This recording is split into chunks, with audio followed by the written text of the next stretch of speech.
Imagine eating variations of the same simple meal for months. No variety, no fresh food. Just flour, salt meat, and whatever hasn't gone bad yet.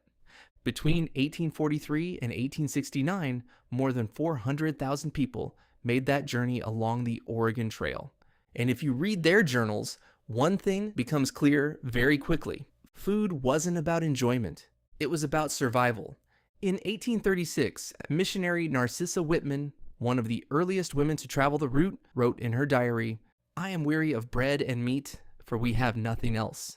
Day after day, the meals changed less and less until food stopped being something you noticed at all. It just became fuel. There were stretches where meals became incredibly repetitive, sometimes just cornmeal mixed with water, eaten again and again because supplies were running low. The trail stretched over 2,000 miles. Most journeys took 4 to 6 months, and the further people went, the fewer options they had. The wagons got lighter, the meals got smaller, and the choices slowly disappeared. Still, they kept going. One of the foods they relied on was so hard people had to soak it just to bite into it. That's number 9 on this list. Another came from indigenous knowledge, a dense, high-energy food that became essential for survival. That's number 4. And near the very end of the journey, when supplies were almost gone, some people were left with nothing but flour and water. That's number 1. Let's count down 13 of the foods that made survival possible. Number 13, corn porridge. This was the baseline of the trail diet. Cornmeal was cheap, easy to carry, and lasted a long time without spoiling. Mixed with water and heated over a fire, it became a thick porridge. On the treeless plains of the Platte River, travelers often had to cook this over buffalo chips, dried bison dung, which was sometimes the only fuel available for miles. The taste didn't matter. The fact that it was hot did. Number 12, fried leftovers. Nothing got wasted. If there was leftover mush or porridge from the day before, it wouldn't be thrown away. It would be reused. People would let it cool and solidify, then slice it into pieces and fry it over the fire the next day. When every meal felt the same, even something as simple as a crispy edge could make a difference. It wasn't variety, but it was enough to remind you that food could still change. Number 11, Johnny cakes. These were simple, but slightly more satisfying. Made from cornmeal, water, and sometimes a bit of salt, Johnny cakes were cooked on flat surfaces, or directly near the fire. They held together better than porridge and could be eaten by hand. These weren't a trail invention, they were influenced by indigenous food traditions and adapted over time. Without that knowledge, many meals would have been even more limited and far less reliable. Number 10, salted meat. Meat was part of the journey, but never fresh for long. Before leaving, travelers packed large quantities of pork or beef preserved in salt or brine. Before it could be eaten, the meat had to be soaked and boiled, often multiple times, to remove the aggressive excess salt. Even then, the taste could be overwhelming and the texture like leather. But after days of nothing but grain, even that could feel like a luxury. Number 9, hardtack. Before you even eat it, you have to tame it. Hardtack was one of the most common foods carried on long journeys. Made from just flour and water, it was baked repeatedly until completely dry.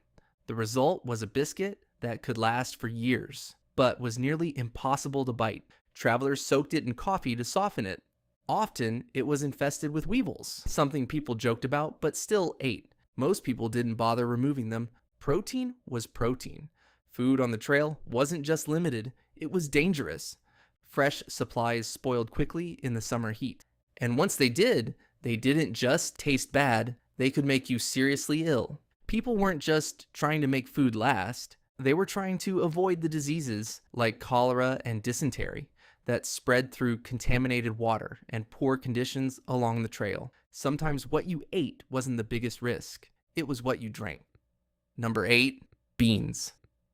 The most reliable energy source. Beans stored well and resisted spoilage for the entire journey if kept dry.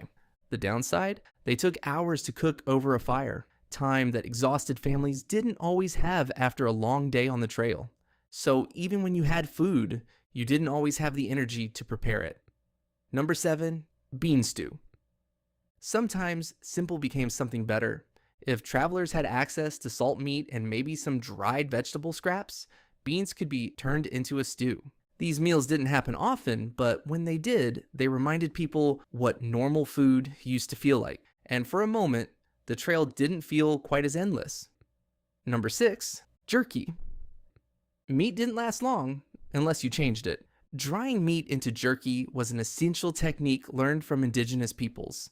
It removed moisture, reduced weight, and made the meat safe to eat for long periods. Without this knowledge, a significant portion of the pioneers' protein supply might have spoiled before they reached their destination. Number 5, sourdough.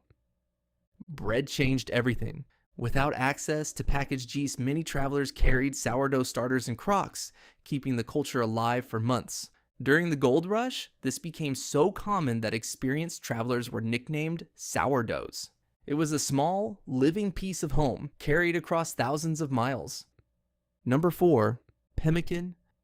This wasn't just food, it was survival, concentrated. Pemmican combined dried meat, rendered fat, and sometimes berries into a dense, compact bar.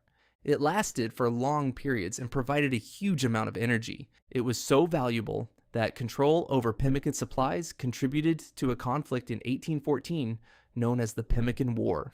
Few foods on the trail were as efficient or as important. Number 3, coffee. For many, coffee wasn't optional. It was the daily anchor of routine.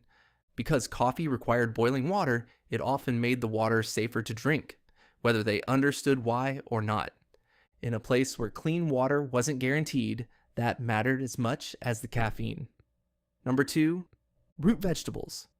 Fresh food became rarer the further west they went. Root vegetables like potatoes or onions lasted longer than most. Finding something like that after months on the trail could feel like a small miracle, not because it was rare, but because it was different. Number 1, last flour meals. And then there was the end. No meat left, no beans, no bacon, just flour and water, stretched as far as possible. When supplies reached this point, travelers were close to running out completely, and every meal became a calculation: eat now or save enough for tomorrow. Today, food is about choice. Back then, it was about seeing the next sunrise. Many didn't survive the journey, most often because of disease and exhaustion. The ones who did adapted, rationed carefully, and often survived because they learned quickly from people who had already understood how to live on that land. So what about you? Which of these could you eat for a week? The beans, the hardtack, the corn mush, or just the bitter coffee, again and again and again? Because for the people on that trail, this wasn't a challenge. It was survival.